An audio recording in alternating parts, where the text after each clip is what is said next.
Good morning, everyone, and welcome to week 3 of our migration webinar series. We're fortunate this morning to have Dr. Claudette Crawford-Brown with us, who will discuss the societal and generational impacts caused by one or both parents working abroad while children remain in the home country. These impacts include feelings of detachment, abandonment, and anger for children, as well as broken marriages. In addition to negative impacts on individuals, Dr.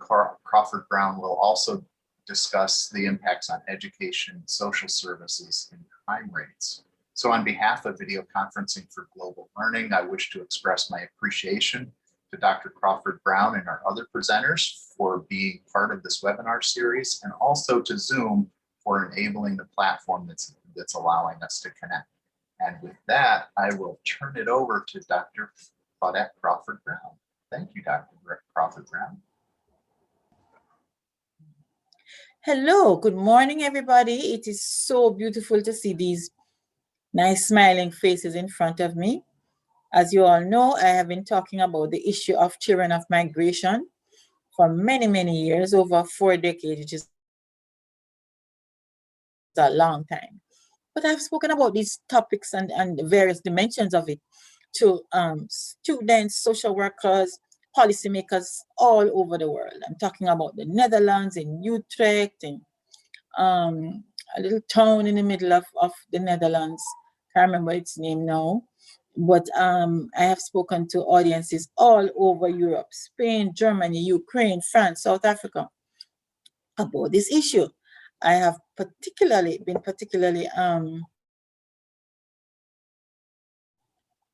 exposed to practitioners and students in North America, Canada, Toronto, Montreal, etc. But you know what, guys? I realized in the past 3 weeks, I have never really got a chance, except for the university students, of course, in St. Augustine and at Mona at UWI. Never got a chance to really talk to the young people of the Caribbean who are being affected by this problem. I have been lecturing, yes, but these seminars have given me a chance to talk directly to young people so that I can get an idea, how do people think, what do people think about these concepts and ideas around the children of migration and the barrel children in particular. And so after 4 decades of defining the term barrel children and talking about the concepts and the issues and the nature of children of migration left behind by their parents, this series of seminars has given me the opportunity to really talk to you, and that is what I look forward to most of all. So without further ado, I will go into the problem and the issues surrounding barrel children and Caribbean children of migration as it relates to attachment and loss, and I will be linking that in particular, this idea of the intergenerational nature of Caribbean migration, looking at grandparents and parents and their role in this area, particularly as it relates to attachment and loss. Okay, so here we go. As you see the keywords there, you look for them in your presentations. When you're doing a presentation, you can look up for children of migration, family disruption, cultural reproduction, and how I have addressed that as a consequence of migration. And then what are the implications of this for social development? Okay. Now, in terms of the structure of the presentation, I'll be looking at the nature of the experience of Caribbean children of migration. You'll see those fancy words up there that talk about the big picture. I'll be looking at the big picture of migration and what that means for the meaning of migration. But I'll be discussing this very simply and breaking it down in terms of the nature of the experience of Caribbean children of migration. How does the experience of Caribbean children of migration relate to issues of attachment and loss? I will then look at the consequences and implications of children of migration for cultural reproduction issues and intergenerational sustainability. What does this mean for family stability in terms of the transmission of values which promote Caribbean exceptionalism and cultural penetration issues? Those latter issues in particular have been put forward and documented and intellectualized about by, if you could use such a term, my colleague Omar Brown, who together we did a paper on this for a book we are writing. We're really looking here at the consequences of having so many mothers in particular migrate. What does this mean for Caribbean exceptionalism in terms of how do we cook our food? Who teaches the child when mother is gone how to cook the rice and peas? I have my own children who live abroad, and they pick up the phone and they say, "Mommy, when you're cooking rice and peas, or if you're cooking stew peas, what do you do again?" There is a need for mothers and grandmothers, I would suggest, in a society to pass down those traditional mores and practices. And it relates to food, it relates to the preparation of food, it relates to the preparation of medicines, traditional medicines. We have been called on, many of us in this time of COVID, to speak to what are our traditional medical remedies, home remedies that we've known of from our grandparents, that deal with congestion of the lungs, etc. And I've had many people calling me on this issue. And the concern here that I think Omar Brown was the issue of cultural reproduction of some of those things. And I think with the mass migration of a lot of our women, we are at risk of probably losing some of what makes us unique as a Caribbean people. So I'll be addressing that as I speak to this issue of attachment and loss and Caribbean children of migration. Finally, I will be presenting some recommendations regarding how to confront the challenges posed by Caribbean children of migration as far as social development for the region, the social development agenda for the region is concerned. So then, we move on to the next slide, which talks about intergenerational patterns, Caribbean intergenerational patterns. In terms of this Caribbean migration and the nature of it, what are the intergenerational and gender issues which affect us when we talk about attachment and loss? Well, I'm suggesting here, as you see from the slide, that Caribbean children of migration, just in terms of the nature of Caribbean children of migration, what do we know? We've gone about this before, we've done this already in our first session. We know that there's a history of Caribbean migration in our various cultures and various societies of this region. You find the same things happening over and over. You had mass migration to the UK, as we mentioned in the first session, and it's switched to North America.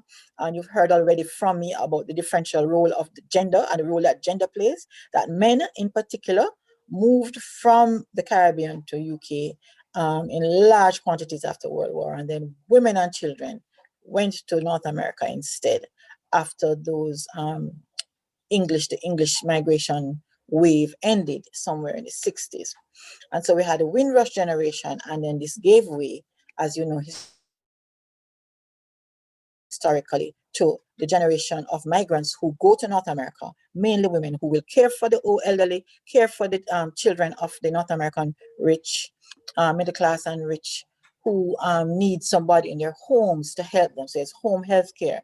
And then at another level now, professionally, we have masses and masses of nurses and teachers being wooed and being attracted and actually being recruited by agencies in North America for work in hospitals and for work in the schools of the United States in particular, and Canada. So what I'm suggesting in my thesis is that we are losing a lot of our women, and I'd like to suggest that the implications of losing our women in relatively large numbers, we're talking about children reporting 70% of the children in our Kingston urban schools, in that sampling of schools that we did, saying they had at least one parent who had migrated. I think it would be less so in Trinidad when I checked, because Jamaica is so close to North America, you will have larger populations of people using migration as an option. But I'm suggesting that this has serious implications at the individual family level, at the community level in terms of the transmission of culture. But I'm suggesting it has implications for the whole Caribbean in a sort of a holistic way in terms of are we losing ourselves? Okay. As we see from this slide, I talk about contemporary European migration patterns are very different from contemporary Caribbean patterns. Why? European patterns are focused on displacement, mass migration, war, conflict, pushing large numbers of people into Germany and the Netherlands and those more prosperous countries and Austria. Caribbean migration patterns are more predictable. They are always socioeconomic, simply because, as you know, I've said before, our economies cannot support our lifestyle and the way of life of our people. And so people have to constantly use migration as a way out. So they use it, migration, for social economic mobility. The difference with migration, again, in Europe is that people do not tend to stay in Europe once they have moved there. The interesting thing about Caribbean migration is that we are so close to North America that there's a constant toing and froing, back and forthing of Caribbean peoples into North America and out of North America. And so they just simply use it for social mobility. And the reality is that they see their islands as paradise. Nobody has to tell a Jamaican or Trinidadian that we live in paradise. The paradise that is made for us. For us, this is paradise. Eh? And the question that is often asked of the Caribbean person is, why have you left paradise? So you will remember on my last slide, I showed hashtag we vacation. We live where you vacation. The reality is, however, that there's another side of paradise, and that is the fact that there's lots of economic difficulties, and it is those economic difficulties which push people to go almost reluctantly to America. You'll have people who are leaving and they are crying. They'll have goodbye parties and people are crying who have to leave because they don't want to leave. They realize this is where they go. So what they do is go and they send back the money to build their houses. And so right now I'm sitting on the top of a hill and looking across the hillside, and there are numerous houses being built. And this has been happening since the migration catastrophe of the previous US administration. We just suddenly started seeing lots and lots of buildings going up in Jamaica in the upper class areas. People were building houses. And so you'll find that most of those migrants who are in North America have a house on land in Jamaica. Elizabeth Thomas Hope, in her book, Explanations in Caribbean Migration, talk about security of tenure and the fact that children are left with a relative in exchange for land, in exchange for the notion, I will look after your child if you give me a piece of land to live on, if you give me a house to live on. And so there's a transactional nature, a transactional character in the way migration is dealt with in terms of looking after the children who are left behind. So that's a very important variable that we need to look at, socioeconomic aspects of Caribbean migration and how it affects the patterns. Okay, the next thing is the fact that migration is serial, in that one person goes at a time. So one person will go either legally or illegally and bring the others over one by one. And you'll see it in the slide where I have that picture of the bridge. We have the bridging family member taking one at a time over. This causes a lot of problems with children. We don't realize it. Parents do it because it's convenient, but I have had case studies of children, an 8-year-old in particular, I will never forget, who killed himself because mother had taken one child and did not take him. And the trauma that children go through when their parents leave them and then promise to send for them is something that a lot of parents don't understand. And we need to talk to our children some more to find out how they feel and talk to them probably before the parents go and talk through some of these issues, and don't just leave the child suddenly, because we are seeing here the practitioners who have to deal with these children, the kind of trauma that they go through. Okay, and so that issue is something we have to unpack, we have to talk about and have conversations about. So the middle class, remember, is not what I'm talking about here. You're middle class Jamaican, you cannot make Jamaican be a monolithic body, because you have classes of people. Your upper class and middle class Jamaicans migrate as a unit. It is the working class families who are poor who they'll have to go one by one and do the bridging family member thing, where one person goes legally or illegally and takes one child at a time. And who they take, and the birth order issues and preference and favoritism, those issues are often a sticking point in family relationships. Okay, scope of the problem. In a big study done in 2015 to 2016, Trinidad and Tobago and Jamaica, there are a couple of findings. So then, we look at the nature of the Caribbean children of migration, and we say that the scope of the problem shows that one little young researcher at the research conference, the annual research conference held by the SALICE, Sir Arthur Lewis Social and Economic Studies Center, which does a conference every year in collab with UNICEF, in 2009 did a study at one high school, which has been replicated, and the same numbers keep coming up. She found that 70% of the children in that particular school had one parent who had migrated, as much as 70%. If you find in another school, uptown school, or school with upper and middle class children, you wouldn't find that, because those families go together. And so this is an important finding. Yes, the finding is 70%, but it is because of that this is a school with working class children. I must put a caveat on that. So when you see this 70% popping up on the internet, I've seen it several times. It was just one study in one particular school, and you must be careful not to project that this is what is happening in Jamaica, okay? So she found that it was about 10% of the school population was affected by migration. 70% had one parent migrating, 30% both parents had migrated. The children themselves, in their own words, said that they experienced poor academic performance as a result of, 40% of the children had poor academic performance as a result of that parental migration. There was 20% of them mentioned truancy, and children not going to school as another important variable. And then you had gang involvement of 20%. So this is an important finding, but you must be careful with it, because it's all over the internet, that you don't assume that this is a finding that is across the board in Jamaica. This is a working class school with children who are in the lower socioeconomic groups, and in those groups is where you would find the mass migration.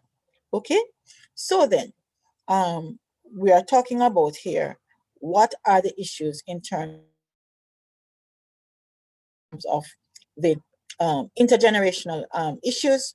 What do they look like in terms of gender? What do they look like in terms of the typology of Caribbean children of migration? When we look, we find that the first group of children I'm going to talk about is well documented are your barrel children. This is a term, as you know, that is coined by yours truly. And the children are left in the care of relatives. That's how we define it for extended periods. The issue is when they move to the countries, they're left for extended periods. But the variable I would add, because this is not my these are not my words. This is taken from somebody who's reporting about my words. My words to you would be, yes, they are left in the care of relatives or friends, but the key factor that defines a barrel child in my definitional framework is that they are left in the care of parents and relatives and friends, but they lack the emotional nurturance that they need. So I would not call a child a barrel child if that child is receiving care from father or relatives, and they have emotional nurturance, parent is checking upon them, they have a good relationship with that parent who has migrated. I'm talking about the fact that barrel children are those children who are left behind by a family, and they are lacking the emotional nurturance that they need, because adequate parenting arrangements are not made as alternatives to substitute for the absence of the parent. Unlike what a lot of other people think, I am not advocating no migration at all, because I realize that the foundation of the economy is built upon people being able to migrate. I'm saying if you migrate, or the children who have problems when there's migration are children where there are insufficient provisions. And so I would have put a caveat here on this person who was quoting me to say it's not just children left behind in the care of relatives, it's children who are left behind without emotional nurturance. The fact is that it can take years to satisfy legal, financial, and immigration requirements in those countries. And there are some children who grow up never seeing their parents again, but there are some children who grow up and they see their parents again, or they see their parents after long periods of time. So this is an example of somebody who quoted me, but there are nuances in quoting me, which is why I'm writing my own book and own analysis of the situation. There are nuances which relate to differences in the way migrating parents behave. Not everybody leaves and don't see the child again. Not everybody has difficulty with talking to the children. There are parents who parent by cell phone and they have a very big investment in the children. And there are parents who save their money and send back home, and the children get to go to school, the children go to university. And so it's a mistake for people to use my words to suggest that Jamaican children all across the board leave and never come back and see their parents again. That's not true. And that is not true for the majority of children. The majority of parents take their time and send back the things in the barrels and look after their children, send the children to school in Jamaica, parent by phone or parent from a distance, and it works to a large extent. I am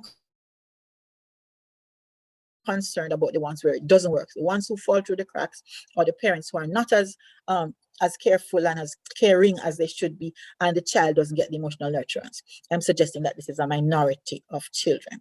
The reality is that migration is an economic necessity, it's an integral part of what happens with children in Caribbean countries. And so my take on it is that we better get used to the fact that we're going to have it and put things in place to make sure that we can support those parents and support the mechanisms that the parents use to help their children. I'm not one of those, and I go on record as saying, not one of those who suggest that there are these horrible, wicked parents there and they all stay away and they leave their children and they never see them again. No. This is a report done by a North American researcher who's quoting me, but has not quoted me in terms of the nuances that I have documented over the years about the different types of barrel children. So type A are children who lack emotional nurturance, and these barrels that are sent are left to care for the children. And in fact, I would suggest, as you will see in the slide later on, that these barrels, as one artist put it, who's a sculptor in Jamaica from Edna Manley, she called it love in a barrel. It's their attempt to send the love that they cannot provide physically on spot in a barrel in the form of material goods. The thing we need to help them to realize is that they have to send the things which are material goods, but they also have to send the love in terms of emotional nurturance. The next group, type B, would be children who we would call the Western Union Children's Child Syndrome. And I've also documented that and defined that. So I didn't just stop with the barrel child syndrome. I speak about the Western Union Child Syndrome, which is a typology of remittances. Parents who send money back to the child, and I suggest that the barrel child is a child who is almost, we could say, in a better position than the Western Union child, because Western Union child suggests remittances sent to an account, sent by a cell phone, sent by an app. The child takes that money and can use it in whatever way he or she wishes. The reality is children cannot bring up themselves. They need a caregiver. The barrel child syndrome, there is a caregiver. In the Western Union child syndrome, there doesn't have to be a caregiver. And people did it as a response to people stealing the stuff from the barrels, the child not getting what they sent. And so they say, let me send the money to the child directly. You send money to a 13-year-old to buy sneakers and they can buy ganja or drugs or whatever. They can do anything with that money. And it shows a disconnectedness. With the barrel child, you had a mother who would hold a dress and go into a Walmart or at the time it was Kmart or wherever, that they can get the biggest sale. It could be Sears or wherever exists now after the pandemic.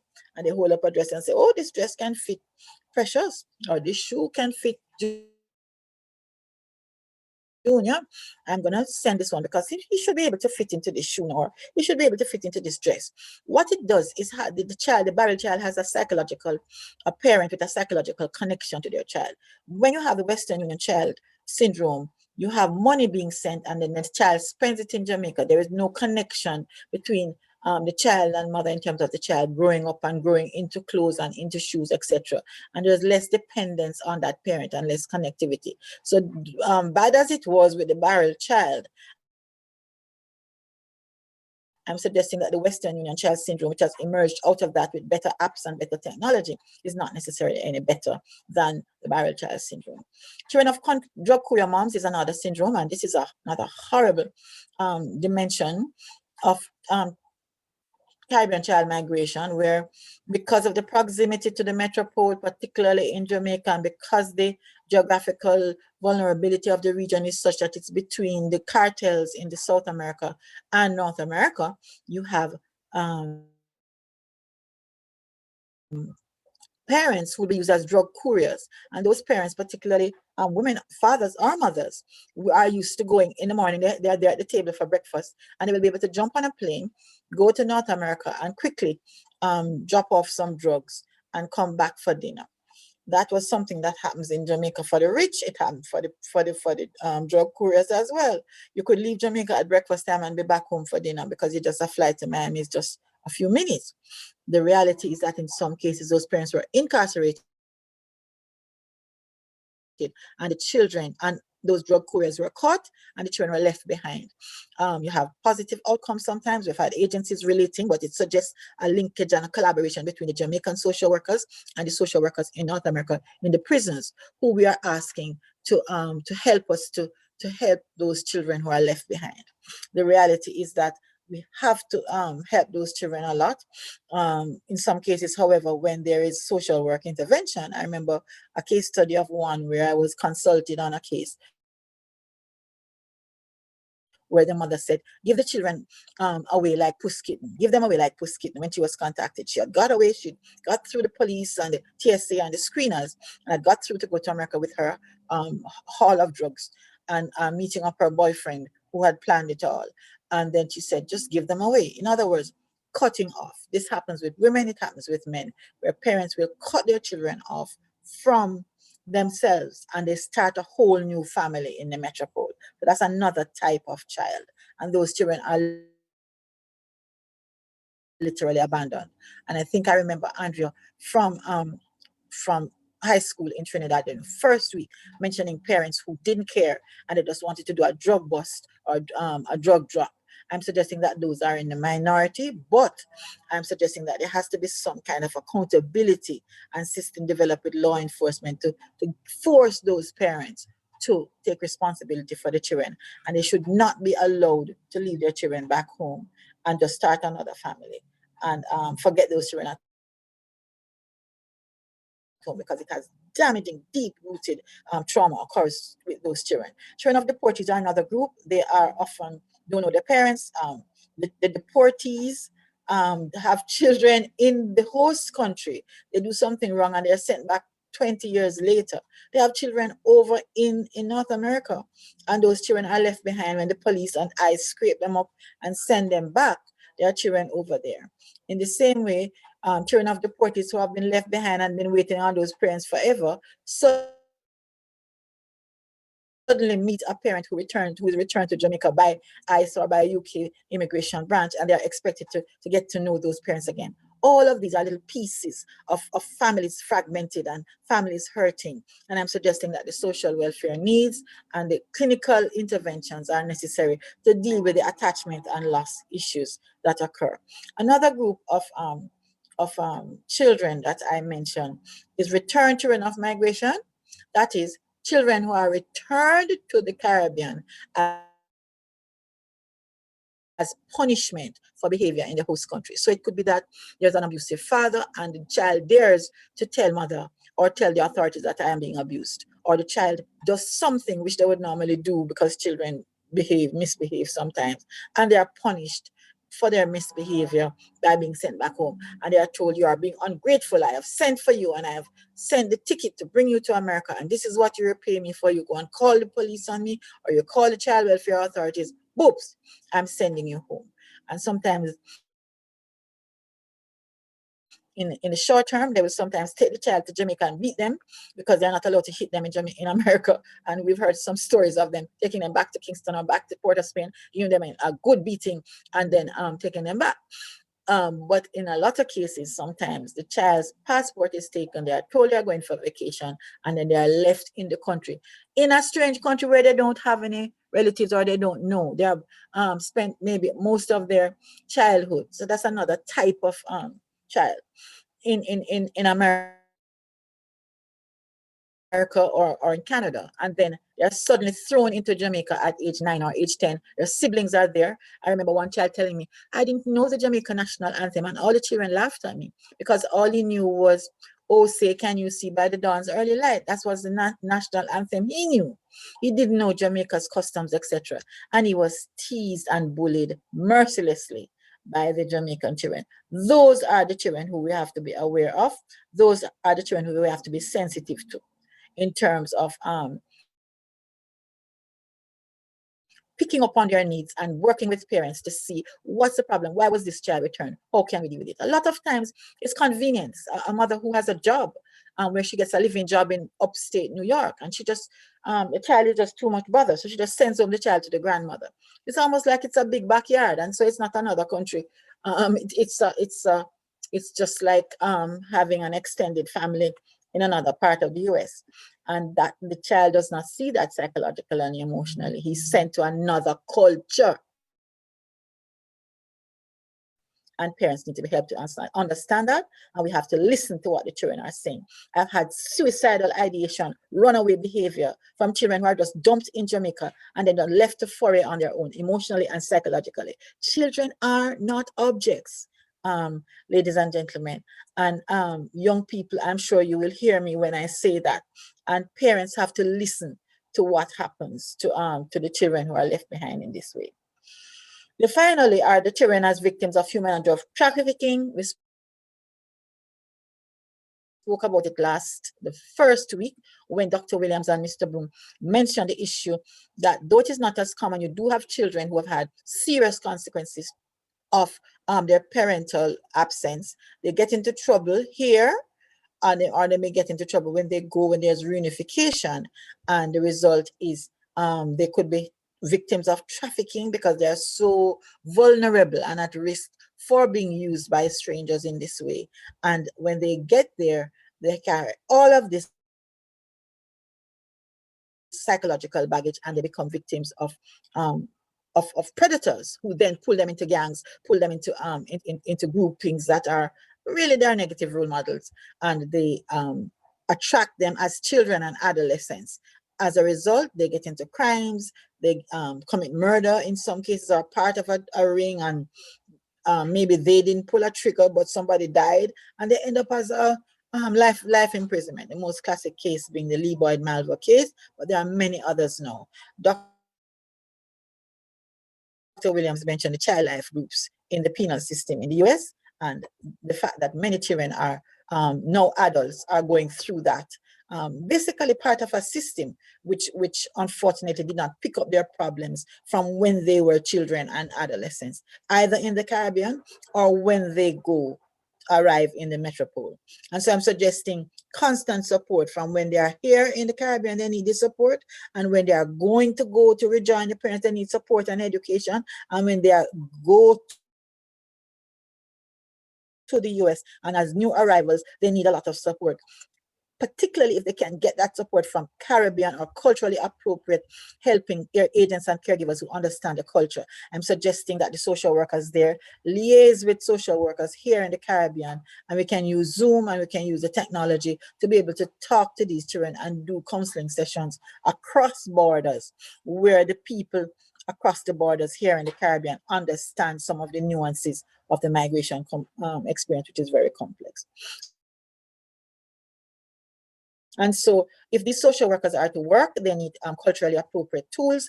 And here I have an example of a book for latency age children and early adolescents, where I have developed a therapeutic storybook, an activity book for children, preparing them about changes in the seasons when they are migrating, dressing appropriately in non-Caribbean weather. And it's a book which looks at migration through the eyes of a child, reassuring children about their heritage. The famous words from this book, wherever you go, never forget where you come from, that kind of thing. Be proud of where you're coming from and keep your head high, that kind of thing. The book affirms the role of fathers, aunts, uncles in caring for children of migration as a Caribbean village, with the famous quote, "It takes a village to raise a child." This one acknowledges the people in that Caribbean village, particularly fathers, who look after girl children and boy children while their mother goes to forage to look for a better life in the US. A lot of people assume that fathers always do a bad job. No, there are a lot of fathers who are doing a very good job in raising their daughters, and this is reinforced a lot in this book, and the series that comes out of it, which speaks about combing the hair and taking care of the hair and the color of the skin and self-esteem issues when the child migrates, how to dress when they go. The children are often teased about how they dress, and the book is to help them in this regard. Okay, so then what we're saying is that the child experiences betrayal trauma when they have these extended periods of time. And here you have a picture of a piece of art sculpture done by Kellyanne Lindo, who was a graduate of the Edna Manley School. She's now at University of Philadelphia, I think, in Pennsylvania, doing her master's in fine arts. And she basically epitomized through sculpture, documented my work as a sociologist. I was one of the most high points of my career to see. This was not the actual work. This is was inspired by her work. You will see her work on the YouTube video. There is a link to an article done by NBC News which highlights this particular piece of work by Kellyanne Lindo, and it was called "Love in a Barrel," which documents that issue that I mentioned earlier. And this was the Edna Manley School, and the puppets were done in a put together an installation at the last International Immigration Conference in Kingston, Jamaica in November.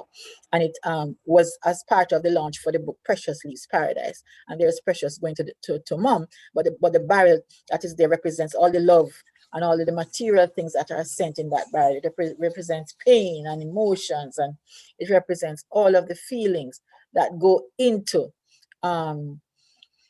the barrel when mom has to wait for 10, 13 years before her child greets her. So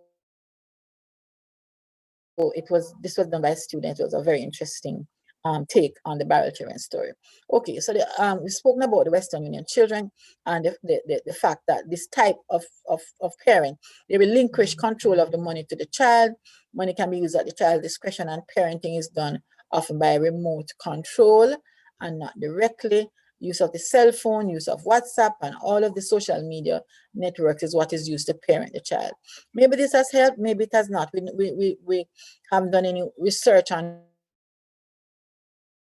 it, but the fact is, it also has to be carefully managed and helped and supported by trained caregivers.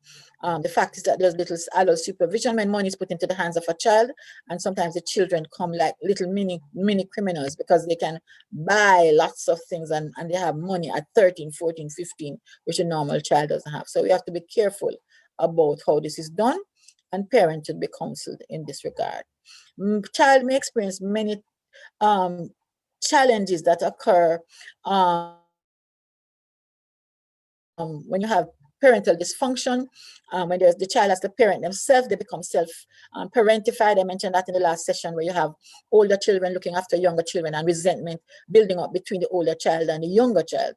And in one case, we had a stabbing and a murder of an older child by a younger child because the older child was abusing the little child relentlessly, because they are not parents, they are children. Children cannot be made to be parents. And so the parentification of the children causes other problems. The other issues, of course, is the influence of negative role models. There's no mother, there's no father, so the child finds somebody to relate to who's an adult. And unfortunately, that those adults may be negative role models. And the transmission of values of what is good, what is bad, going to church, all of the traditional Caribbean buffers that help to bring up the child never get passed on. And so we have a whole generation of children. I remember talking to one, me no go to church, miss. Me no know. Me no go to church, miss. Auntie no go to church. Grandma no go to church. Nobody no go to church. Church, which is a constant in the life of most Caribbean peoples in this generation of children, just doesn't happen. Type C, you have children of drug queer moms. We've spoken about that already. And the consequences that children go into adulthood, they present with emotional and behavioral reactions centering and coming from second generation ineffective parents. At least that is what happens. So when they grow up, they come into adulthood as ineffective and dysfunctional parents. And then I'm suggesting that they are psychologically disadvantaged adults, they are socially disadvantaged adults. So that's what happens with children who are left to parent themselves for prolonged periods of time. Some of them become wards of the state, etc. So we have a lot of consequences for this type of child. Can you imagine as a child unaware of the whereabouts of your parent? You don't know where the child is. The parent is incarcerated and all you know is that you don't have a mother and you're in the care of somebody else. I show this slide, which was passed on to me by a colleague recently, Galarani, who does child trafficking in North America. She discussed this with me. This is a resource that comes from an online service, and I give them their credits, their therapy resources, and I apply it to the viral children phenomenon in that it basically tells you that you have a typology of attachment. You can have secure attachment, where the child is, though the child is a barrel child, the child still has a strong attachment to parent, to mother or father. Usually this occurs when father is present, when another parent is present, and there is a constancy, a stability. This could be a father-grandmother situation, and the child grows perfectly fine, and there is very little dysfunction. You can have an ambivalent situation where the mothers are not as attached, and the mothers are in two minds as to what to do. So on one half, they are caring and concerned, but they're inconsistent in their caring. And sometimes they blow hot and they blow cold, and they have an ambivalence towards the child. They're so focused on making the big bucks and their family there, they neglect the children at home. And so it is a two-sided hot and cold situation. In the avoidant pattern, what happens is that the parent just completely pretends that the child doesn't exist, and they put the child in the care of the caregiver, who could be an aunt, etc. And if the child gives trouble, they get very angry, etc. But they don't really parent, and they don't have the same bond that a normal parent would have. Then you have the disorganized attachment, where sometimes they are overtly caring, and then sometimes they are overtly uncaring. And this is very, very confusing to the Caribbean child of migration. And the therapist has to work this through and to figure out what's going on and help the parent and the child to sort themselves out. So then what do you have? You have a situation where you have childhood abandonment and trauma. And again, this is from Galarani, who suggests that you can have an unstable attachment here, where you have attachment, but because of the instability of the attachment, where the child is constantly looking for acceptance, the child is constantly looking for love, the child is more vulnerable to Ms. Galarani's focus is on trafficking. She's suggesting that these children are more vulnerable to traffickers. And in addition, when they are trafficked, they tend to become what is called trauma bonded to offenders. So this is a whole nother area, the link between children who are children of migration and children who then become vulnerable to human trafficking. So Miss Tabitha Galarani did a tremendous analysis of the link between the two. And so the notion of the barrel child has given rise to a number of academics and researchers attachment issues, and other social problems in the migration space. The betrayal trauma that occurs is something, therefore, that we have to be aware of, but there's all the types of trauma. This was developed by Omar Brown, and it speaks to issues within the family, where you have the notion of a permeability that occurs in the country of origin around the family, where the children can go in and out of the family, and they're used to eating here and eating there. And family is a very broad word and a broad concept. Mr. Omar Brown develops this further and speaks about, and this is something that has been documented. I've asked the children, the young people in this group, to be very careful about replication of this material. It's actually going to print now. And Mr. Brown and I have put together, and we've really developed a typology of the bonds around family. And basically what Mr. Brown is saying from that previous diagram is that when they get to the metropole, those bonds are closed, and then they can't interact with the family as easily. So in and out of the family, they are like that in the Caribbean, and then when they go outside into the North America and other metropolitan societies, there is a very impermeable bond around family, and it is you and them, us and them. And this happens with the migrant worker, it happens to parents, it happens to children.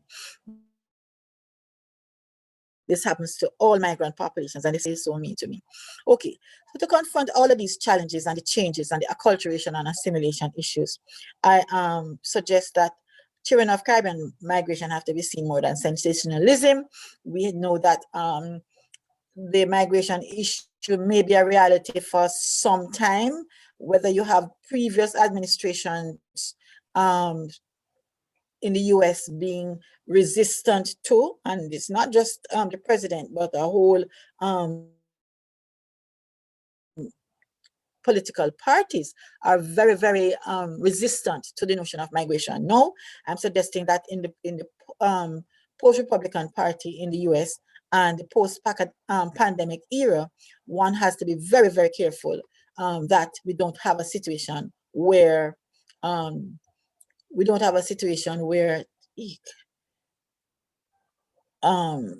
parents and children and families who migrate are literally waiting on the borders to come in. What is happening in the post-pandemic era is that you have families who will be piling up more and more. In other words, the challenges of the post-pandemic era will be what? Economic downturn in most societies. There might be a cessation of migrant labor to the point where Caribbean workers will no longer be called. We don't know. We don't know if Americans will turn inward. There is xenophobia that will occur, etc. And that might cut off the flow of migrants, legal migrants to North America. However, the problems in Latin America and Caribbean are expected to quadruple in terms of the economic fallout from the pandemic. And so this is going to be pushing your poor to migrate.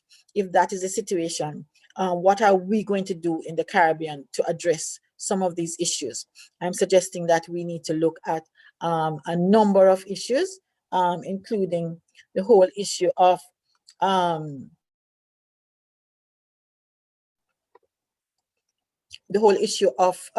finding policymakers in the metropole, talking to social workers and practitioners in the islands, and in the metropolitan north, talking to each other.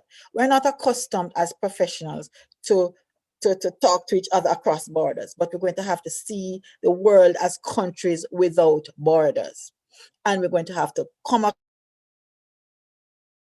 across in terms of the disciplines and find the different disciplines. The teachers, the educators, the social workers, the healthcare professionals all have to talk to each other to try to come to terms with some of these problems facing our migrants, facing our children who are moving from one era to the other. They will have to consult with us because we are the cultural experts. They cannot deal with it alone. I have been called so many times to North America to as a consultant to train persons to be culturally sensitive, because our societies are not just another, it's not just another Black American, it's just not another African American. These are Caribbean children with a whole different set of cultural maps. And you need to consult with social workers here in the Caribbean about that. There's need to provide state and NGO-based alternative parenting support, whether it's NGO or through the government providing social workers, etc. We need those alternative parenting persons like aunties and the uncles and the fathers. They need some support. They can't do it on their own because it's complex issues. A father fathering a adolescent girl who's lost her mommy, he wants some help to talk about periods or boys or whatever. It's just like the kind of support that's given in the North American system to divorced couples, because they realize they have high rates of divorce. They have support groups, after school programs for those kids. I'm suggesting we have after school programs for children of migration to help children and the alternative parents and or the parents through Zoom to understand what's going on and work it out. This should be mandatory after school psychosocial support, and the group should be in after school programs are the ideal way, using arts, using the music, using drama, etc. I had introduced the use of puppets. I use this extensively. I have all of the storybooks and all of the interventions now being done through music, the spoken word, poetry, videos, etc., dance even. The children must be given an opportunity to express themselves culturally so that we can get their feelings out, get their experiences out there. This is an example of a puppet done by Kosi Graham, who is a Trinidadian puppeteer who learned under Jim Henson. And he was able to help me to make a whole set of puppets that link to specific books. There's a book on bullying, there's a book on lying and stealing, there's a book on violence to children, and there's now the book about migration. And I use this as a way of relating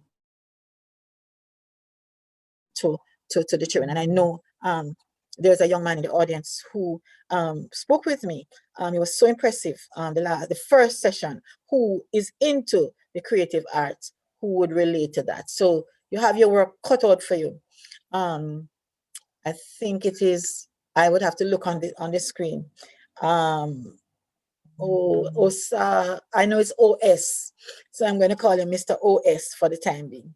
All right, it's not that I don't love it, senioritis, but we'll talk some more after this about some of the ways in which you can strengthen your abilities to provide interventions through psychoeducational interventions in the school system to help young children, primary school, latency age 9 to 12, as well as the 12 and overs, and help them to go through this difficult phase that they often have to go through. I'm suggesting promoting family engagement and re-engagement using the technology at our disposal through ongoing Skype calls, ongoing Zoom calls, greeting across the world style as we have in Jamaica. Let us use that for therapeutic purposes. I've been saying this for years, and I think that the remittance agencies that make so much money from these parents who have to go abroad can be used. That in the corporate world, they can be approached about funding therapeutic, maybe a flat screen for a counseling center. I know we are in desperate need of one right now at the Migration Studies Unit to be able to talk across the borders and provide those channels and roads of exit. Not roads of exit, roads of communication between the children and their parents. We suggest family-based support with family reunification as a major goal. Can we prevent the parents having to leave? Can government give special grants to help children to go to school so the parents don't have to leave in such large numbers? Jamaica's rates are so much higher than Trinidad's, for example, but that's because Trinidad that had the oil money know that the oil money is going down. We're going to be seeing more of these social problems. What can we do as a region to help each other so that we can reduce the numbers of children who have to be in this situation? So at the macro policy level, we're talking about engagement of the diaspora and supporting families of migration prior to leaving, then during, and once if they have to leave, can the members of the diaspora engage those families? And I have proposed with great success one such program in Connecticut called the New Arrivals Program, where we were able to offer services to new arrivals who just came, in terms of videos, in terms of discussions on what to do, what not to do, so they don't get into trouble once they go. Finally, I suggest social policy intervention in the form of social services. I'm suggesting addressing migration in a huge global way by strengthening the societal economies. That's a very important aspect of how we can look at it in a macro way by the governments of the region. What can we do to keep our people here? Do we still always have to be sending our farmers to COVID-rich countries like a Canada in the freezing cold without the proper facilities and health concerns to be abused? Is this the only way we can help our farmers? Can we find some other ways? Let us look at community-based initiatives like what's being done by Village Academy to strengthen and empower those farmers so that when they go, they come back with technical skills in agriculture maybe, or we prepare them better so when they go, they are not like lambs to the slaughter. Those are some of the things we have to look at. In the same way, when we're recruiting teachers, they are recruiting teachers, when they are recruiting our nurses, when they are recruiting poor people to look after their children, how can we better prepare them to deal with the onslaught of racism and lack of unions and those kinds of things? I think we can do more in the Caribbean to help them. Next, advocacy, therefore, segues right into the advocacy for migrant parents and their families. In terms of health services, I want to make a special appeal for mental health services for parents and children who are caught up in this situation. Parents and children who are on both sides of the migration divide. I'm suggesting that what we should be doing here is providing adequate assessment and intervention mental health services for these children. So when we have those after-school programs, you would have instruments that are developed by locally, culturally appropriate assessment instruments for the children to assess what levels of trauma do they have. Once we do that, then we'll be in a position to be able to intervene properly and to provide the kind of help that these persons need, children as well as the alternative parents and the parents who are in the metropole. We have to provide therapy for children experiencing depression, anxiety, betrayal trauma, and other forms of trauma associated with the migration experience, because the failure to address this leaves a damaged generation which can replicate itself. Finally, educational services in terms of migration. I'm suggesting within the Caribbean bubble, we provide books, videos, and other counseling materials and other educational tools which can help children and parents have conversations about the risks associated with all types of migration. Can we do that in our educational system? Can we provide the guidance counselors with the necessary culturally appropriate materials to prepare them for this migration experience? Have conversations about it. Have conversations about the risk so that when they go, as I said, they are not lambs for the slaughter, but they are informed, and information and knowledge gives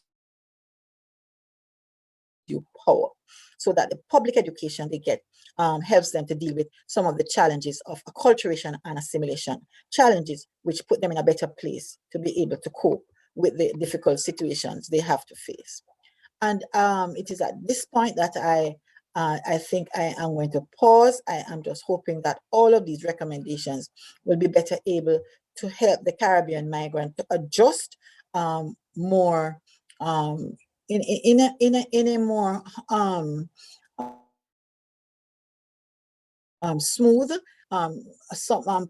creating a situation of much more homogeneity with his or her environment when they move from the beautiful islands of the Caribbean to the metropolitan north, a place that is often fraught with not just the cold weather, but the cold climates and the racism and the difficulties and the conflicts that the migrant often faces.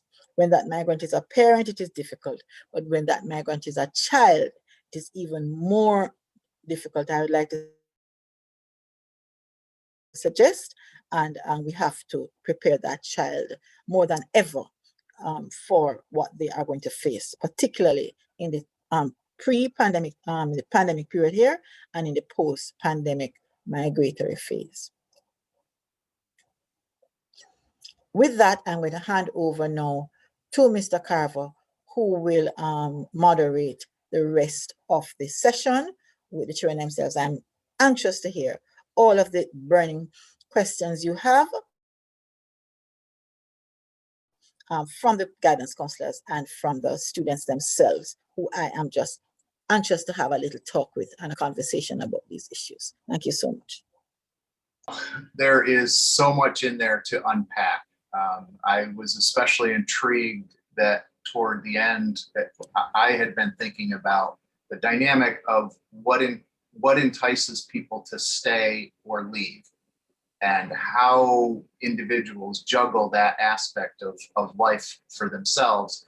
But I don't want to engage in the conversation. I would love to hear voices of students engage in the conversation. So at this time, I'd like to invite any students that are in as panelists, or any of our teachers that are in as panelists, to go ahead and unmute your microphone and your cameras and go ahead and engage with Dr. Claudette Crawford Brown about her presentation.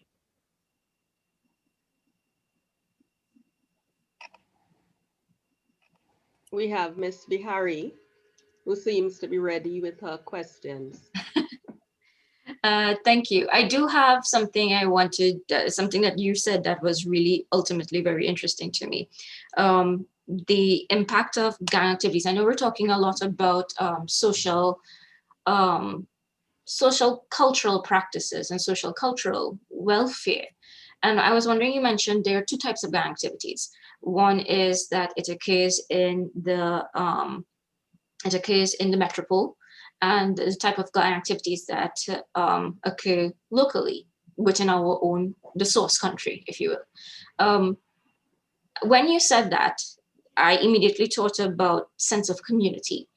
In the metropole, perhaps the reason that they're getting involved into gang activities is that they can identify with members who are intentionally recruiting them, seeing them as young, as being disassociated from the society that they are pushed into, and then dragging them into this culture where they have a sense of friendship, a sense of brotherhood, a sense of familiarity with people around them who understand what they're going through, but at the same time getting them involved into situations that eventually will reflect negatively on them. But then I consider the opposite end. Locally, they're surrounded by the culture. So locally, it's more an issue of that lack of a role model, a positive role model. And they're seeking one from a big brother figure, right, in those gang members. Okay. You've made a point. It's really a commentary on what I'm saying. The differences between the two is that they have negative role models. In both settings, the difference I would like to suggest, or the point I think we need to make here, is that when there is gang activity in the metropole, yes, there's gang activity in the metropole because the kids are at risk. I'm suggesting from what has happened to them in the Caribbean. I gave the case study of the Lee Boyd Malvo and the child lifers that we spoke about last two weeks ago. They are at risk because they are looking for a father figure. They have been messed up, or the family's situation has been messed up so badly that they are carrying the baggage with them from the country of origin to the host country. So that is what makes them at risk. What I'm suggesting that happens to the child in the country of origin is that those children are often, and I did a lot of research on this. When I did the research, and I'm taking this from straight empirical work, I did 140 children and found that the children who were being cared for by the alternative parents are children who had low contact with mother, who had gone, the absence of mother and low contact with mother, absence of father was that's one group. It's like, because it was clusters of children who had this in this predictive model who were at risk. But you had another group who had low contact with father, and they had strong relationships with negative role models. And so it's not just a unidimensional thing. I used something called cluster analysis and found that the children who are at risk for gang activity and behavioral problems clustered around 3 big areas. And I presented that in the first week, and you can look at it in that slide, where this was work I did at PhD level years ago, 93, somewhere there. And what we found was that those children who had low contact with father and the absence of mother were the ones who gravitated towards negative role models and negative peers. And they were the ones who are at risk for getting into exhibiting criminal behavior and at risk for being recruited into those gangs. If our police and the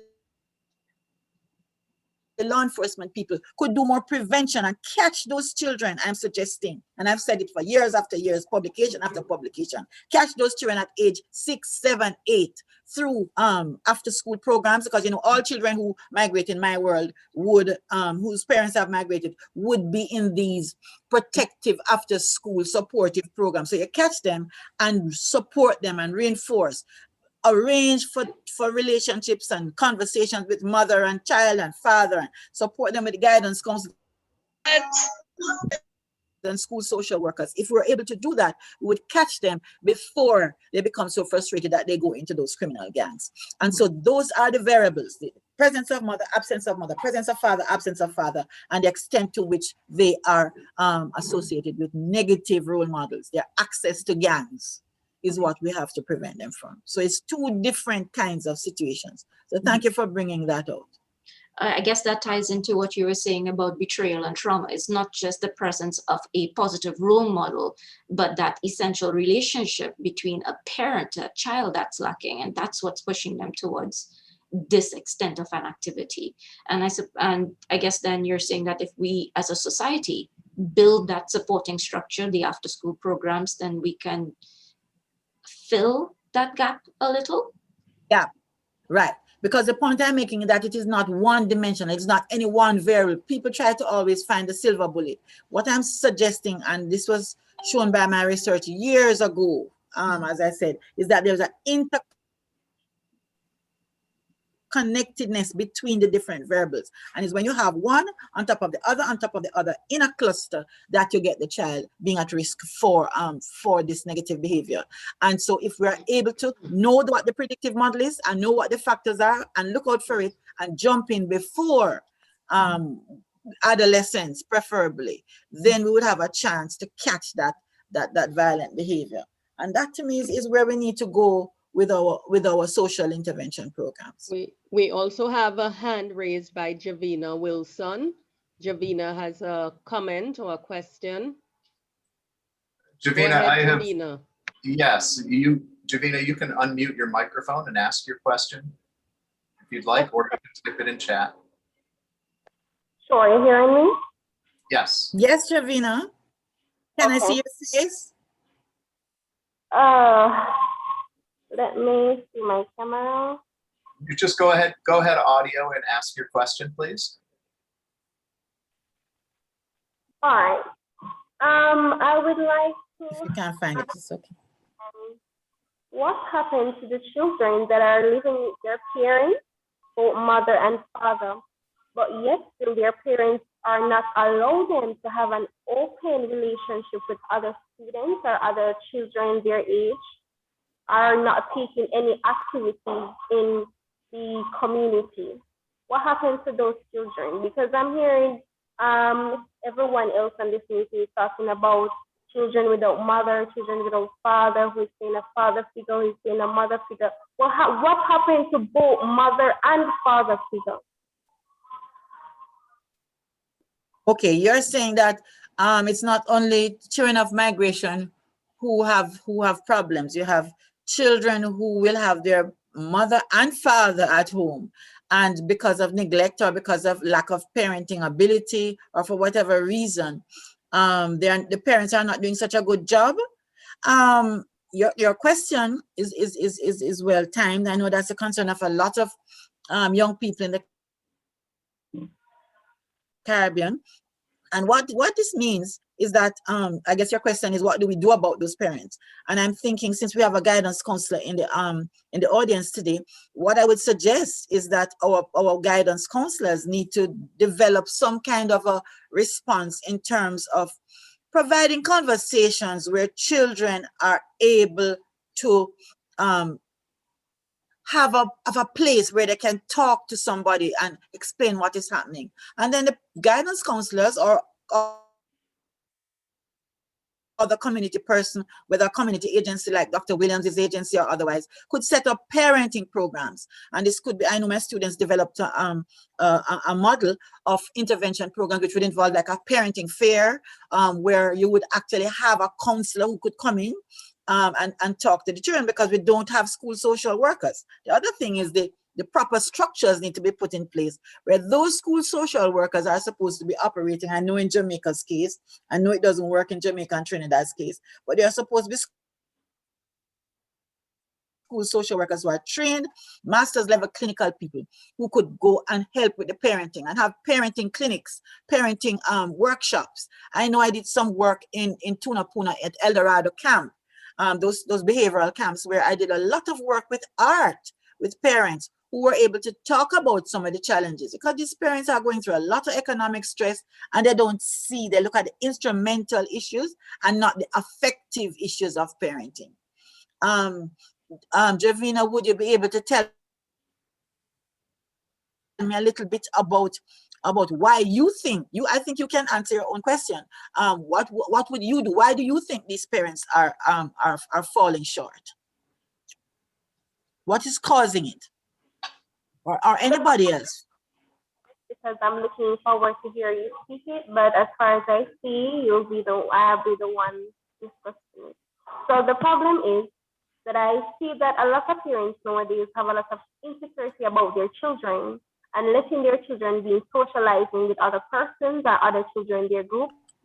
But the thing is that's causing an effect on the students or the children, I should say, because when the society is out there open and they go there, they're not adorned to certain things, because guess what? Their parents didn't allow them. They're no. Yes, so I think Go Dr. ahead, Brown, Javina. she's also speaking about the fears, parents' fears. And overprotection. And overprotection, yes. Yes. So, Javina, you're talking about those parents who see all of the problems out there, and their response is to clamp down and don't allow the children to interact. And they're doing this because they are overprotecting the child. And I think the schools can provide some kind of You're still saying something, Javina? The schools could provide some sort of a solution for this, both for the children who are children of migration and children who are having parenting issues, by having after-school programs where children can have conversations about these kinds of issues, and the parents can be helped to deal with it by having separate parenting sessions with the teachers and separate separate sessions for the children, and then pulling them together. That's one of the interventions I have used very effectively over the years. Anybody else would like to comment? I see we have Danica Gordon's hand was up. Danica? I just saw that Mr. Broom is here. Danica, okay, so Danica, there she is. You can unmute. Danica. Unmute, darling. Thank you. Yes. Miss, good morning. What I was saying is that parents, yes, they have fears. They have their fears about other children destroying their children's life or their mindset, but they can't cluster us. They need to allow us to go their butt by giving us the information that we need to go. They need to educate us about the things that they're doing.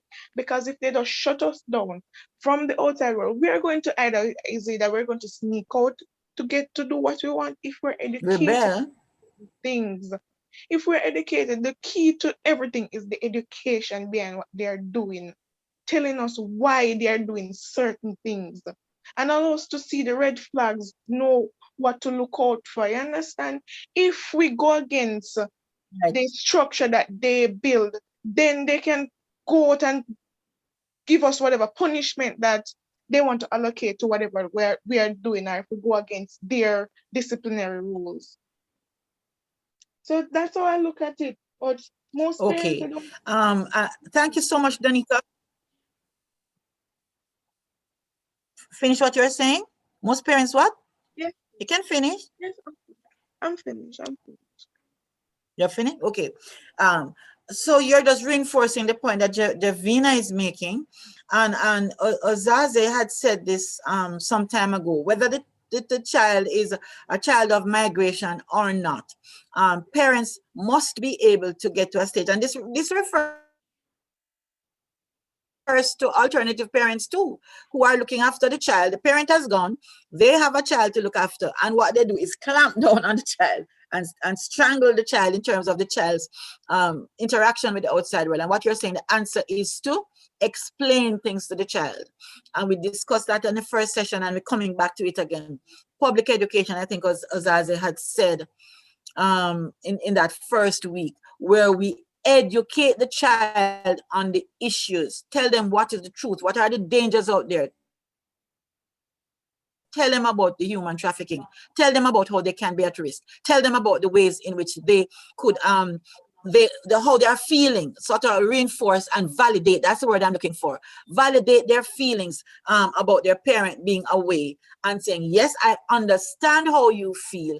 The reason why I want to meet your boyfriend or meet your peers is because I'm worried about what can happen. Let us have your friends over. Let us have a cookout. Let us have a cook some burgers and barbecue some chicken. And let us try to see if we can get those children and those peers into my house so that I can know who they are, so you can be better able to communicate with them. So that is what I think Danica and Javine are talking about, education and educating those parents.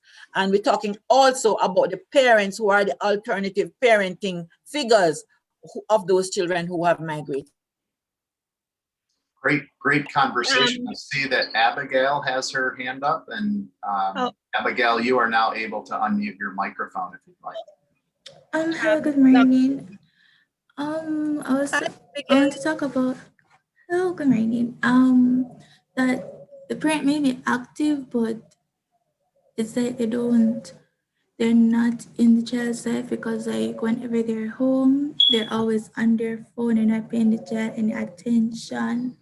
What would you do in that situation? Okay. Again, Abigail is bringing up a parenting issue, and this is a parenting issue that applies to children. Yes, Mrs. Boyne, you wanted to put something in here, Mrs. Boyne? Yes. Okay. What I wanted to touch on was the comment you made about return migration and punishment, because I had a student who he lived in the US for like 10 years. And the parent, apparently, when he became a teenager, well, most teenagers, they react. The parent sent him back to Trinidad. So he came back in Form 3. So he lived his entire life in the US, but he acted up. So she sent him back to live with his grandmother because she couldn't handle him in the US. So she sent him back as punishment. He couldn't identify with Trinidad because he knew nothing about Trinidad. So he's rebelling even more. When he began to rebel even more now, so he's in the class and he's talking about, he's from New York and he's from New York. But then the grandmother came in and said, well, the mother is not taking him back because she doesn't want him to get into trouble in the US. Yes. So that's why you highlighted about, yes. So you see, sometimes the parents, even when they take the children, they send them back as a form of punishment. As I was saying, yes. And he could not deal because he doesn't know Trinidad. And I mean, he's still in Trinidad and he's still, well, as she would say, rebelling. So he has been in Trinidad 6 years now, but in his brain, he is working to leave. All he wants to do is to go back to the Go US back. because that was what he knew, Oh. right? Another point with family treating the children left back as maids. We in the school system, we also know that, where we see sometimes when the mother migrates or the father migrates and they're living with an auntie or someone, they literally have to cook, clean, do all the work in the house because Cinderella's they are like the little maids in the house. And that kind of adds to the hatred or the betrayal of why mommy leave me with these people. right. So Okay. yeah. Okay, so let me just respond to those three issues. One by Abigail about general parenting, which is reinforced by the things I had said before. But to deal with the issue of the topic at hand, the issue of return migration and return migration of children as punishment for behavior in the metropole. I have, over the past 4 decades, met a lot of instances of this, and you're talking about most recently a 9-year-old, 15-year-olds, children of all ages who went to the US at age 3 and then returned at age 10. These children have a tremendous feeling of rejection. Now, it turns out when we investigated that it was because of the previous administration's policies with ICE, where they were trying to clear up and clean up all the illegal migrants. And that was there were 3 children who were taken, and one of the children had a visa that had expired, and the other 2 were born there. So he was different. So in order to try to protect him, the parents said, so that ICE wouldn't scrape him up and he would get a negative deportation order on his passport, they just sent him home. But I also encountered several situations when we do the case studies of parents who punish the child by sending them to Jamaica, or trick the child by saying you're going home for vacation, and then they just hold on to the passport and they never go back. It's almost as if the children are objects and they're not people, and they just manipulate them and do whatever they want to do, which is convenient. Another person got a job in upstate New York or upstate wherever, whatever state, and they could not look after the child adequately. So they literally sent the child back home after that child had been in the US for 9 years with her. And they will keep some children over there and send back one, or if they have one child, they send back that one child, and they just send them to a grandmother, as Mrs. Bowen says. And I'm suggesting to you, ladies and gentlemen, that this is causing some schisms in the psyche of the children in terms of attachment and loss. And if we don't address them, we are reaping the whirlwind. There was another issue that you brought up. Abigail raised the issue of parents who just don't care. I wanted to link it to Abigail's, but there were 2 issues Mrs. Bowen had brought up. One was the returning of the children, and there was another one issue you raised. Could you remind me, Mrs. Bowen? That's the one where they actually treat the child that they leave. Right. Okay. I call it the Cinderellization of the children. Now, I see the Cinderellization occurring in the metropole when they go there and they are looked on as second-class citizens because they have a Trinidad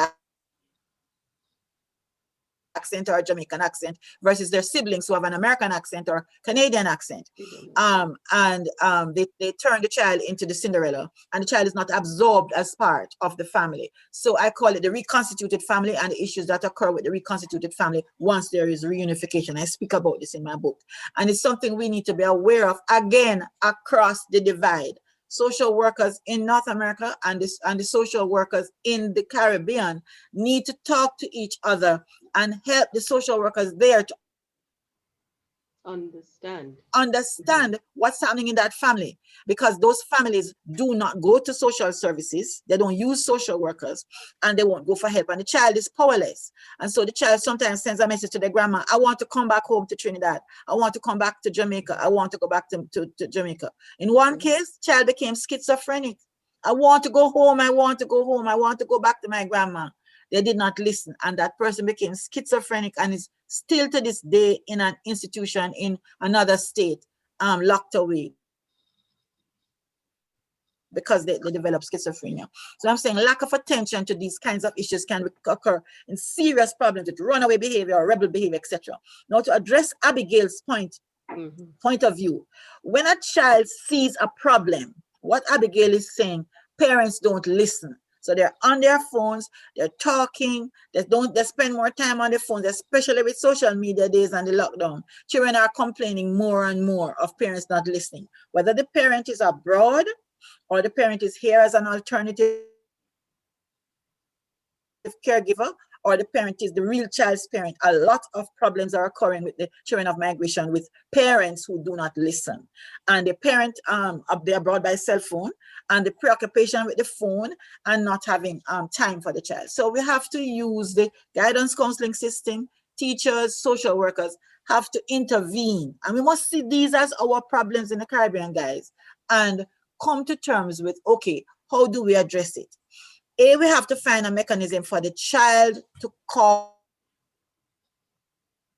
and say there's a problem. So hotlines for children is something we would propose. Hotlines for the migrant child and for children generally, to call and say, hello, I'm not being cared for. Could you please talk to my mommy? Because children are very powerless in a lot of situations and are afraid to talk. Number two, once we figure out that there's a problem, all it needs is strengthening of the parental support to provide strengthening to those parents as to what to do about parenting and how to parent in an effective way. You cannot not listen to your child, because the next thing that child runs away and is a missing child tomorrow. So it can be done through NGOs, the Missing Children Network, as a prevention. We can do it through our schools, through guidance counselors, calling in those parents and having them come in and talk to the parents using videos, conversations, using the technology to educate, parenting education programs, using, as I say, the puppetry, drama, which I know has been used very, very successfully. When you don't point at the parent, but you show a video and you show how this parent parents this child versus how another parent parents that child. We have used puppetry to illustrate this, for example, with our series on migration and parenting. So using those kinds of new approaches which attract parents and don't blame them is a good way of helping parents to understand. So thank you, Abigail, for bringing that up. Dr. Brown, I wanted to also add that I think the young people too would have their own, they are in their situation, and they would have some suggestions as to how their parents can improve. They know their parents best. And just to encourage them, again, we have a forum because we have new persons here today. We have a forum on April the 20th, where we are encouraging you young people with these issues that you have raised this morning and in the previous weeks to come forward with your recommendations. You're hearing today and last week the researchers, the academics, the professionals in the field, but we also have this forum where we want to hear you and your ideas as to how this Caribbean problem could be addressed. I think that is very important. You all are asking very important questions. I am hearing that you all are directly affected. And of course, we also believe in this profession that you come with some solutions. So you have a forum here to share that, and we can make it global. Yeah, thanks to Mr. Carver and the team of us working together to get your voices heard. All right. We have Javina, so we'll take Mr. Carver. Do we have time for one last question? I know we have to wrap up. Yes, please. Let's take Javina's question. Right. Go and ahead, it would be Javina, nice to hear a male as well. We always look for the gender balance. So, I always call for the males. But Javina, go ahead. Khadija. I'm not going to state a question. I'm just going to reply back to what Dr. Brown was saying. Yes, darling. Sure. Lovely to hear you. Indeed, a very, very important role. Reason being, not just having the children present, but just hearing a voice makes it even better to make you feel, more complete. Even hearing the parents saying, okay, mommy, listen out to the opinions being shown by their children, even listening back from the parents. It keeps you, it gives you comfort, you understand? So speaking to parents, communication is a very important role. And if communication was being issued a lot more, then I doubt it would be a problem in the society. Even if you're miles away, calling, communication is one of the most important things. You understand? Yes. Okay. So Javina, you're saying, you're just to cap what you're saying you agree with me about the communication, helping parents to understand the importance of communication, even though they're far away, is very, very key in this whole process. Huh? Thank you very much for that point. I think, Dr. Javina? Brown, what I heard her say as well is that it makes a difference just knowing that the young people have a voice. So, the yes. hotline? Okay. No, have a voice, that they will be listened to, that they True. would be heard. Yes. That's what she's saying, I think. And again, young people, we are encouraging you. It's solutions like that. So the question would be very practical. How do we get parents to listen to us? That could be a presentation. Yeah. How do we get adults, caregivers, parents to listen to us so that we feel valued? Okay. Okay. So Danica and Abigail and Geneva are reinforcing that point. We can't have children, whether children of migration or children otherwise, to be silent and don't have a voice. And so we have to find ways and means of getting their voices heard in their own words, whether we're going to use art, whether we're going to use a spoken word, we can use poems, we can use letters. And then we have a forum where we can read those letters. We can read those, look at those pieces of art. As you saw from my presentation, there was a piece of artwork, which was a sculpture done by Edna Manley school student who was a barrel child herself. And she put her voice into the art. So the voice doesn't always have to be the voice in the spoken word, but you can express yourselves creatively through art or through the spoken word or through writing letters or whatever. We want you to come up with your own ideas as Dr. to Brown, how you think you can get to these parents. Yes. as you say that, yes, Dr. Osaze's hand has been up for a while, and I know he's into the spoken Oh, word. lovely. And also we love to hear him, Osaze. Good day, everyone. Yes, I just had a question. Can I see your face? Yeah, I could. But okay, so the question was, so with respect to the panel this morning, we were talking about the attachment and loss issues, right? But it was kind of focused on the effect on children, right? And I feel like there could also be an effect on the parents themselves. And because when the child goes, this parent might have the same attachment issues, or there could be issues that arise from the child leaving the parents. That negative impacts on the parents as well as the child. So I don't know if you wanted to touch on the effects of that. I didn't hear the last part, Osaze. I was just asking if you wanted to, if any of your research touched on the effects on the parents rather than, well, the children. Rather than just the child? Yeah.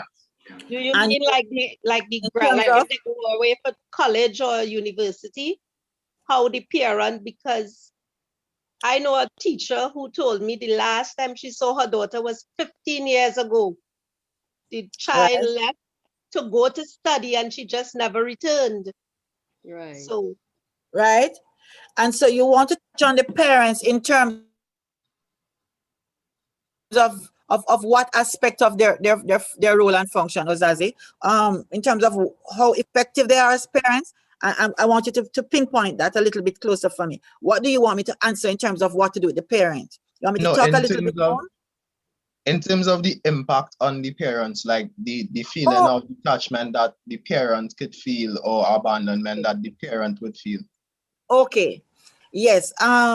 in our first session, I read a poem about Under the Same Sun and Moon, which is just written as part of the series, a parent telling the child why they had to leave.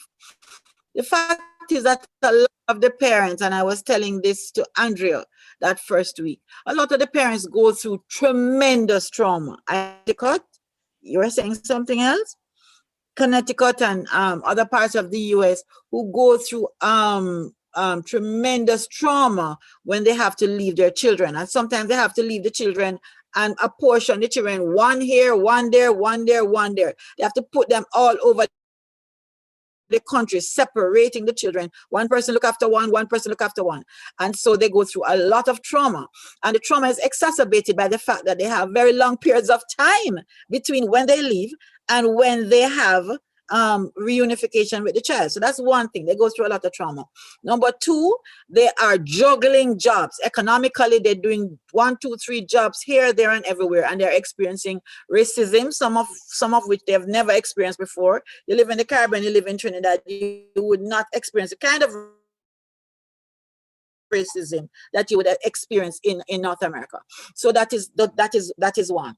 That is number two. The other thing is that I think Andrea brought up the fact that it's not all parents have these very positive role models or are doing this positively. I had a parent who left, and when she left her child 11, 9, and 6, and the social workers called her, she said, "Give her the children like puss kitten," meaning when they talk to her, your children are not eating, the community has to be feeding them. She said, give them away like them a puss kitten. That's in Jamaican patois, meaning give them away like they are small kittens. She didn't care. So you do have and remember that I spoke about it. I don't have to show you the screen. Remember that circle with the four types of attachment? And you have avoidant, and you have the different extremes of attachment. You have some parents who don't have the attachment, and they look, I got away with $100,000 worth of drugs being stolen, and I got away and I got through TSA, and I'm fine. I'm having a new life. I have my policeman boyfriend who organized the heist, and I got him, and I don't care. And they literally, women do it and men do it to us fathers. They literally leave a whole generation of children, a husband, wife, and children behind in the Caribbean and start a new life in the metropole. So those are all the different typologies of parents that you get. You have those on one side of the spectrum who are caring, who are worried, who are anxious, who are trying to get the children over. But as Andrea had said in that first session, you do have others who don't care and who literally psychologically cut the children off, and those have to be addressed as well.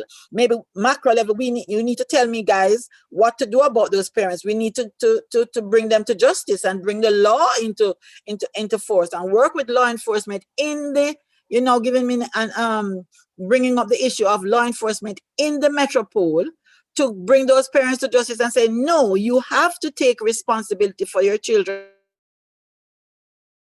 who are left behind in the metropole. But it would mean some kind of a legal international agreement where we have that in place to force the Caribbean parents who are leaving their children behind to be taken to book and to be forced to support their children. What do you think about that, Ozaze? And Geneva and Donica, Abigail, I want to see, do you think that we should go to that extent and make them accountable for the children they have left behind? That's something we have to consider. Okay. Any other questions? Mrs. Brown? Mrs. Bowen? I saw you reacting very passionately about that. But those are some of the issues that we would have to consider, Ozaze. We'd have to consider the parents on one hand who are not doing what they're supposed to do, and then supporting those parents who are doing what they're supposed to do. We support them as best they can. That would be my response to that issue. I loved in this. I don't know if there was anything else anybody wanted to add to that. Dr. Williams? We are running out of time, I think. Yeah, we're running out Are of out of time. I Yeah. loved in this that we, on multiple occasions, raised the issue of education and awareness. So both at the parent level and at the student level. So across the spectrum of society, that the big solution is this overarching umbrella of education and awareness, Yes. and trying to figure out how to introduce that at all levels, be it the guidance counselors, the teachers, the children, the safety authorities, the migration authorities, both in the host country and in the source country, all of that. It just such a complex issue about educating people about the repercussions and the activity and the opportunities throughout. So it's been very exciting for me to be here with you today to help out with this. Dr. Claudette Crawford Brown, thank you. Dr. Williams, thank you. Mr. Sidney Henry, thank you for your parts in organizing this. And thank you to the students and the teachers for participating and all those who are watching and chiming in. I think, We Mr. really are Kaba, excited. Yes. Mr. Kaba, just one point. I think we really need to commend the young people. I really appreciate how they care about the parents and how they are affected as well. I think that's so significant. Yes.